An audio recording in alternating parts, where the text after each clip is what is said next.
Hello everybody, it's Kyra from BodyCandy. Please excuse my voice.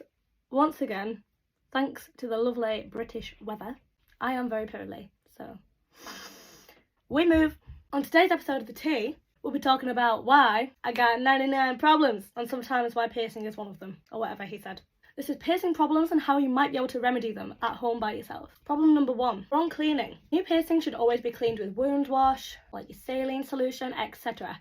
Can be found at most pharmacies, normally comes in a little spray. Oral piercings, however, cleaned with warm salt water or alcohol-free mouthwash. You should not be cleaning with any harsh soaps, rubbing alcohol. Chemicals are a no-no. Problem number 2, wrong treatment. People do some mad things when they're trying to heal a new piercing. Some mad things we've heard: tea tree oil, no. Crushed aspirin, no. Tea bags, no. Antibacterial ointment, I can see where you're coming from, but no. Use the leave it the heck alone method. Don't touch it, just leave it the heck alone. Continue gently with wound wash. If worse comes to worse, go and see your piercer or a medical professional. Number 3, wrong jewellery. Obviously part of this is going to a reputable piercer. They should know exactly what you're getting pierced with and that it is the right type of jewellery for what you're getting done. Healing is massively dependent on this. For example, 9 times out of 10 you won't get pierced with a hoop, as it doesn't allow for much swelling. You should normally get pierced with a barbell that's longer than what you actually need and then swap it out once it's healed.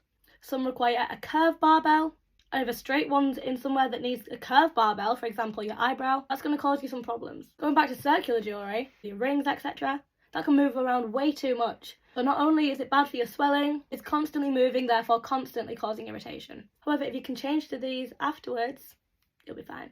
Problem number 4, wrong angle. Do you have a pressure bump, a keloid, or some kind of irritation bump? Could be a sign it was maybe pierced at the wrong angle. Not always, these can happen regardless. However, maybe go to a different piercer, evaluate the situation. In many cases, if it is the wrong angle, it will need to be taken out and re-pierced again after it's healed. Finally, problem number 5, wrong material. We have made an entire other episode of The Tea dedicated to this topic, but I'll just quickly go over it. Standard piercing jewellery is titanium. If you're having problems with your new piercing, maybe the jewellery is to blame itself. If they haven't disclosed what material it is, call up and ask, go and see them, you might be allergic.